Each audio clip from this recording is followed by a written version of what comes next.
तो अभी हम लोग जा रहे हैं भूमियाधार की तरफ, जो कि जहाँ पे बाबा नीम करोली जी का आश्रम है, जहाँ पे वो ठहरते थे।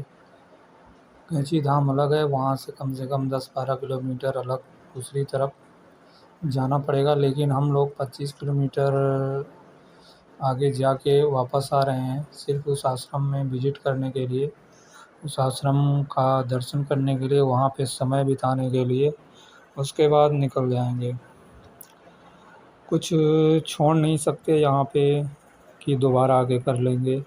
जो पॉसिबल होगा उसको कर लेंगे, क्योंकि ज़िंदगी का कोई भरोसा नहीं होता, दोबारा मौका दे या ना दे। तो कल पे नहीं टाला जा सकता, खासकर ऐसी चीज़ें। तो हम लोगों ने सोचा क्यों ना 25 किलोमीटर ही तो आगे आए हैं, तो वापस लौट के और दर्शन कर लेते हैं, वहाँ पे समय बिता लेते हैं। और हम लोग पहुँचने ही वाले हैं, ज़्यादा दूर नहीं है अब। बहुत ही खूबसूरत स्थान है। ये रहा आश्रम जहाँ पे हम लोगों को आना था। यहाँ पे आप आके समय अपना बिता सकते हैं, गाड़ी खड़ी करके अपना व्हीकल जो भी है उसको पार्क करने के बाद आप यहाँ पे मेडिटेशन कर सकते हैं। यहाँ पे हर सुविधा है, जूता चप्पल आप उतार देंगे। यहाँ पे 2-3 पुजारी जी हैं जो यहाँ की देख रेख करते हैं। तो आप ज़रूर अगर कैंची धाम आते हैं तो इसको मिस मत करिए। बहुत ही खूबसूरत स्थान है और बहुत ही पीसफुल है। कैंची धाम आप जाते हैं तो वहाँ पे एक रस जैसा फील होता है, लेकिन आपको यहाँ पे वो रस नहीं दिखेगा। वो मतलब कि भागम भाग, वो भगदड़, वो भीड़। यहाँ पे आपको एक पीसफुल इन्वायरमेंट लगता है। और जब आप यहाँ पे मेडिटेशन करेंगे बैठ के, क्योंकि आपको यहाँ पे बैठने दिया जाता है, हम लोगों को कैंची धाम के अंदर बैठने नहीं दिया गया था, तुरंत दर्शन करके बाहर जाने को बोला गया था। तो पहले ये बंदा जाएगा जो कि मेरे साथ पिलियन है। मैंने इसे बोला है कि पहले जाओ तुम, वहाँ पे समय बिता लो अपना जिस हिसाब से हो, उसके बाद फिर मैं जाता हूँ। तो अभी ये जा रहा है, लगता है कुछ भूल गया, बैग शायद रखना होगा इसे। ठीक है, बैग रख दे। और तब तक मैं यहाँ के सराउंडिंग का थोड़ा सा वीडियो बनाऊँगा, एक्सप्लोर करूँगा। सामने जैसा कि आप देख रहे हो कैफ़े है, जहाँ पे आप कुछ भी खा पी सकते हो, सब कुछ मिल जाता है, जूस, कॉफ़ी, चाय, मोमोस, मैगी। वैसे भी पहाड़ों की मैगी तो फेमस है, क्योंकि जो 5 रुपये की मैगी यहाँ पे 100-200 में मिलती है, जितनी ऊंचाई उतनी महंगी।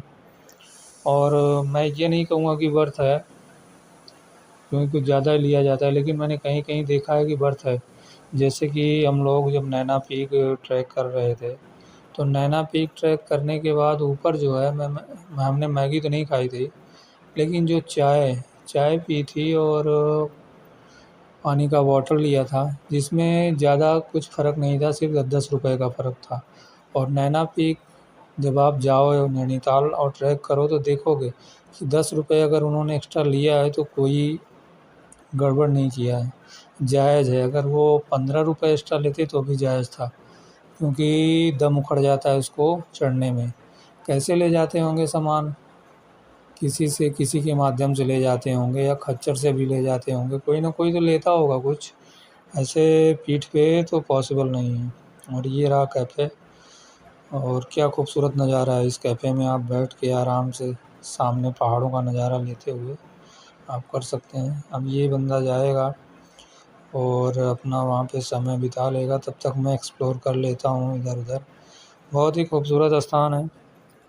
पहाड़ों में जो रहते हैं वो एक तरीके से ब्लेस्ड होते हैं, और ये उनको थैंकफुल होना चाहिए यूनिवर्स का और ऊपर वाले का, कि उन्हें ऐसी लैंड मिली है, ऐसी जगह उन्होंने जन्म लिया है, जो कि बहुत ही खूबसूरत है। जहाँ पे लोगों की बीमारियाँ हील हो जाती हैं, लोगों की मेंटल पीस जो खोई रहती है वो यहाँ यहाँ पे मिल जाती है, लोगों को सुकून मिल जाता है। तो ऐसी जगह को वो लोग भी थोड़ा-सा रॉ रखें तो ज़्यादा बेहतर है, लेकिन अब इसका शोषण हो रहा है, इस ज़मीन का, इन पहाड़ों का शोषण हो रहा है, और बिज़नेस पर्पज़। तो ये ठीक नहीं है। ये किसी के लिए ठीक नहीं है। इस नेचर की खूबसूरती के लिए भी ठीक नहीं है, यहाँ के लोकल्स के लिए भी ठीक नहीं है, और बिना यहाँ के लोकल्स के इन्वॉल्वमेंट के कुछ हो नहीं सकता बाहरी। अगर देखो बाहर का ज़्यादातर यहाँ के जो बिजनेसमैन हैं, होम स्टे या किसी तरीके का स्टे जिन्होंने खोल रखा है, होटल या कुछ भी, वो ज़्यादातर बाहर के भी हैं। उन्हें सिर्फ पैसे से मतलब है। जैसा कि आप जाओगे कभी शिमला तो आप देखना, शिमला ऑलरेडी ओवर क्राउडेड हो चुका है। उसी तरीके से मुझे नैनीताल हुआ, ये भी बहुत ज़्यादा मतलब कि ऐसा लगता है जैसे दबाव है पहाड़ों पर। तो इस तरीके का है। तो ऐसी खूबसूरती को बनाए रखने के लिए कुछ करना होगा यहाँ के लोकल्स को, यहाँ की गवर्नमेंट को, और जो बाहरी आते हैं उनको भी समझना होगा कि आप पैसे का धुआं तो यहाँ पे आके कर रहे हो, लेकिन यहाँ के नेचर की खूबसूरती मत बिगाड़ो। अगर वो डिस्टर्ब हो गई तो फिर कोई आने से राहत, फिर रह गया आपका बिजनेस। और नेचर जानती है कैसे रिवेंज लेना है। ये खूबसूरत स्थान है, देखिए यहाँ पे नीचे घर भी है, छोटे छोटे खेत हैं, इसमें लोग सब्जी वब्जी उगा सकते हैं, इससे ज़्यादा क्या ही उगाएंगे। और ठीक है, मेरा कहने का मतलब है अगर कोई पहले उत्तराखंड जैसी जो प्लेस है, और यहाँ पे जो होली प्लेस थे, देव स्थान थे, वहाँ वो इतने दुर्गम होते थे, और वही उनकी खूबसूरती। जो कर पाए, जो उन पहाड़ों को चढ़ पाए और जिसकी क्षमता हो वही पहुँचना चाहिए। लेकिन अब क्या हो रहा है, लोग यहाँ पे भक्त या किसी देव स्थान का दर्शन करने वाले कम, और टूरिस्ट पर्पज़ से टूर करने के माध्यम से, और दिमाग में ये चीज़ है कि चलेंगे टूर करेंगे, वीडियो बनाएंगे और इन्जॉय करेंगे, इस पर्पज़ से ज़्यादा लोग आ रहे हैं। क्यों? क्योंकि सुविधाएं इतनी अवेलेबल हो गई हैं, पैसे के लालच में, पैसा कमाने के चक्कर में, कि लोग बस। और मैंने ये देखा है कि हम लोग जहाँ से आ रहे हैं वहाँ से काफ़ी दूर है, लेकिन दिल्ली वालों के लिए, हरियाणा वालों के लिए ये पास में पड़ता है। तो क्यों ना वो लोग गाड़ी उठाएं और यहाँ पे चले आएँ। बाकी अपना अपना है, हम लोग भी आए हैं, लेकिन हम लोग यहाँ की खूबसूरती और हर चीज़ देख के मंत्रमुग्ध हैं। कुछ शब्द नहीं है जिसे बयां किया जा सकता है। एक अलग ही वाइब है।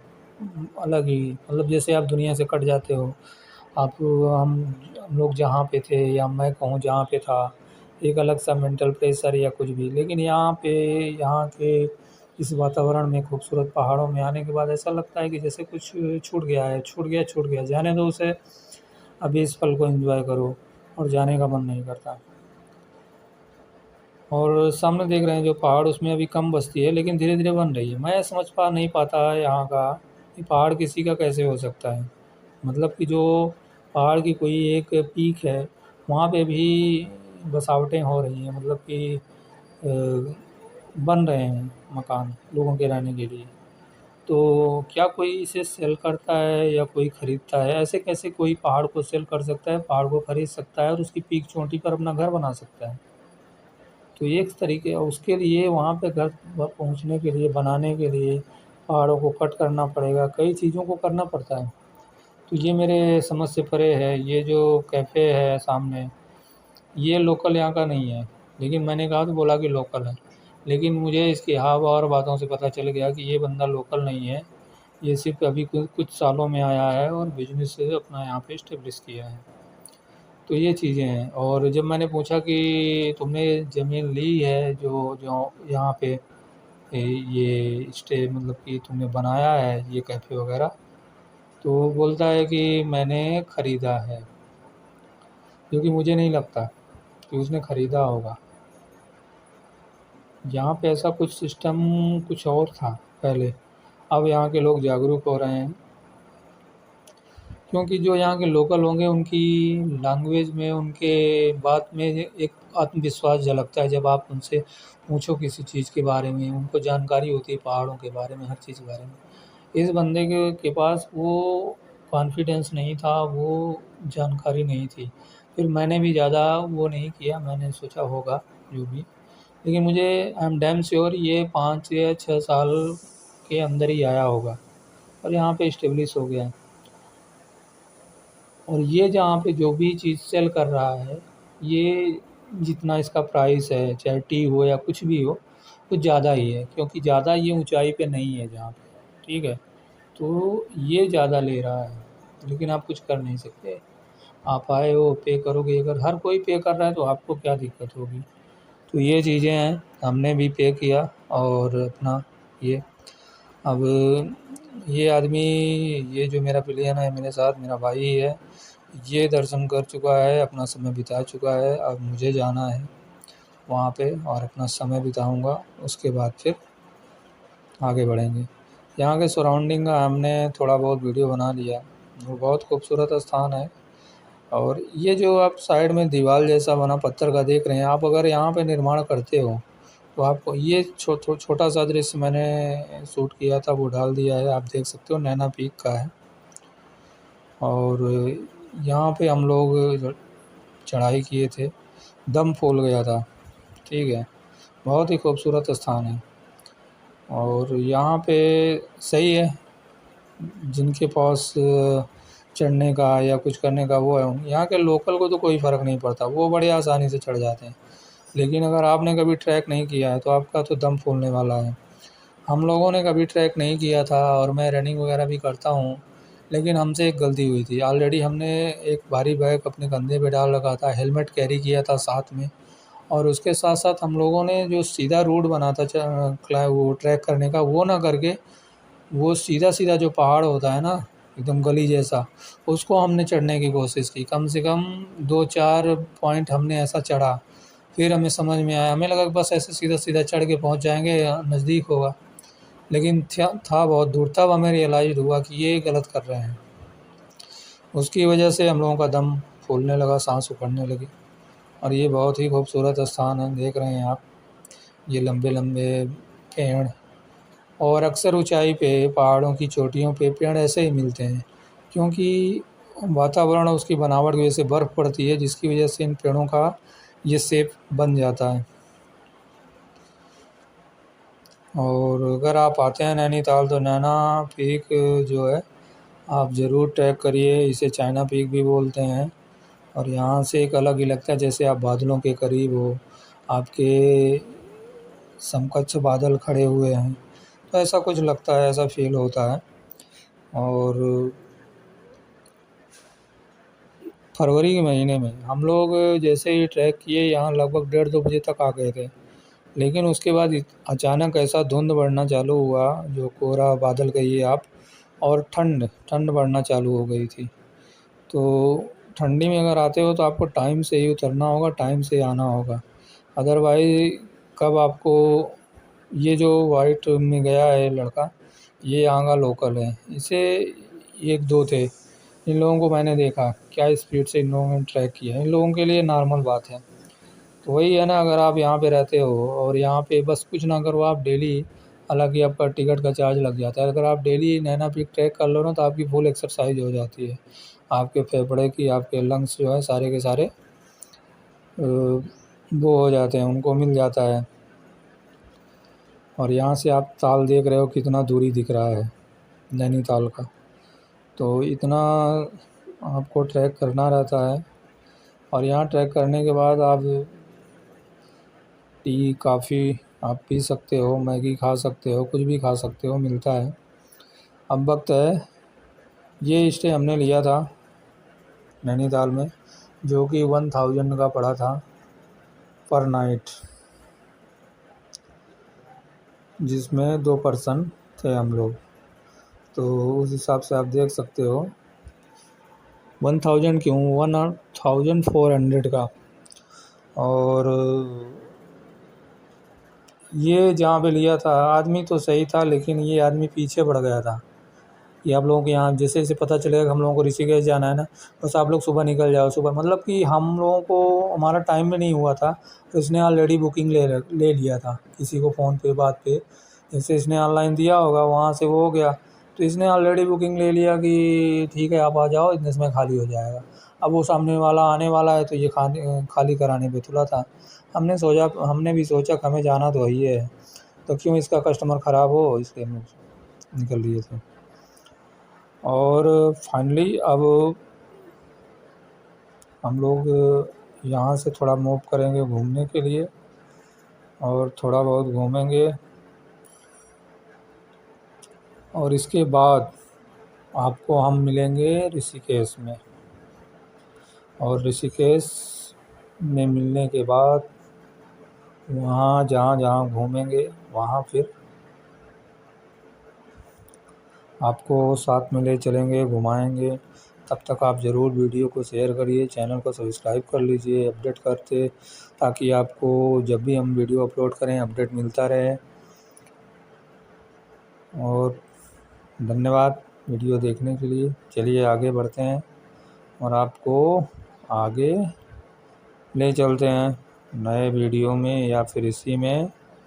और ये मैंने आपको दिखा दिया है कि हम लोग ऋषिकेश पहुंच चुके हैं, ठीक है।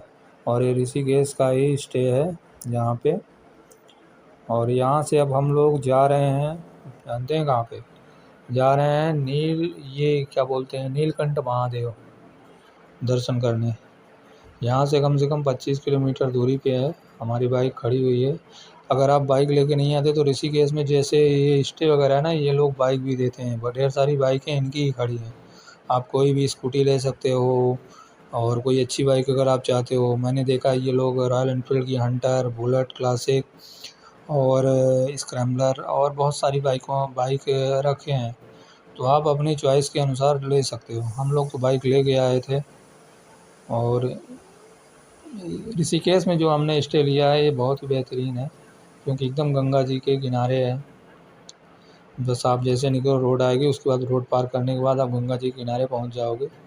थोड़ा ऊंचाई पे ज़रूर है लेकिन खूबसूरत स्टे है। और इसके बाद जो है हम लोग नीलकंठ महादेव के लिए निकलेंगे और वहाँ पे जाके दर्शन करेंगे।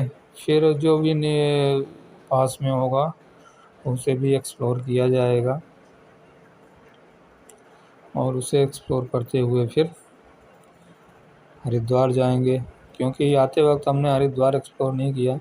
और ये जो आप देख रहे हो रास्ता ना, ये ऋषिकेश का सबसे बिजी, यहाँ पे फॉरेनर आपको दिखते रहेंगे। देखिए जैसे 2 लोग जा रहे हैं, बहुत सारे। ये ऋषिकेश का सबसे बिजी एरिया है, सबसे ज़्यादा। और सबसे ज़्यादा यहाँ पे लूट मार भी होती है। लूट मार मतलब कैसे, ऐसे नहीं छीना झपटी, दुकानों में किसी भी चीज़। यहाँ पे ज्योतिष बैठते हैं जिनको 1 पैसे का नॉलेज नहीं है, ठीक है। वो आपको इंडियन को एंट्री भी नहीं देते हैं। उनसे पहले बता देंगे इतना हम लेंगे हाथ देखने का, ठीक है। क्योंकि उनको पता है इंडियन तो हमारे झांसे में आने नहीं। हमारा वो जो चीज़ है जो हम बेचेंगे, बताएंगे ना, सेल करेंगे, ये कमी है आपके ग्रह में, नक्षत्र में, ये कर लो वो कर लो। सिर्फ हमने देखा ये लोग फॉरेनर को चूतिया बनाते हैं। सारे पत्थर रखे हुए हैं, हर चीज़ रखे हुए हैं। 3500 4000 इनका हाथ देखने का है, ठीक है। हाथ देके 3500 4000 दो तब ये हाथ देखेंगे। उसके बाद फिर कमी दिखाएंगे, फिर वही अपने ही यहाँ पे वो आपको पत्थर पहनाएंगे आपकी तरक्की के लिए। ये चीज़ यहाँ पे जो आप इंडियन हो के 170 की मिठाई, वही फॉरेनर को आपके सामने 370 470 में देंगे। ये हो रहा है यहाँ पे। तो ये रियलिटी है। लोग अपना जेब भरते हैं और लूटते हैं, पर कर क्या सकते हैं, ठीक है। तो ये सबसे बिजी एरिया है यहाँ, क्योंकि एकदम गंगा जी से सटा हुआ है। और मैं समझता हूँ कि, मुझे तो लगता है ऋषिकेश का ये मेन एरिया है, ठीक है। और यहाँ पे आपको थोड़ी दूर पे बीटल आश्रम मिल जाएगा और लक्ष्मण झूला, राम झूला, जो भी है सारे मिल जाएंगे। और त्रिवेणी घाट से लेके हर घाट आपको यहाँ पे मिल जाएगा। तो जस्ट बगल में ही है, जैसा कि बोर्ड लगा हुआ है सब वही है। नीचे वो गंगा जी हैं और यहाँ पे हर सारे आश्रम मिल जाएंगे बड़े बड़े साधुओं के, योगाचार्यों के। देख रहे हैं सारे के सारे फॉरेनर से भरे हुए हैं।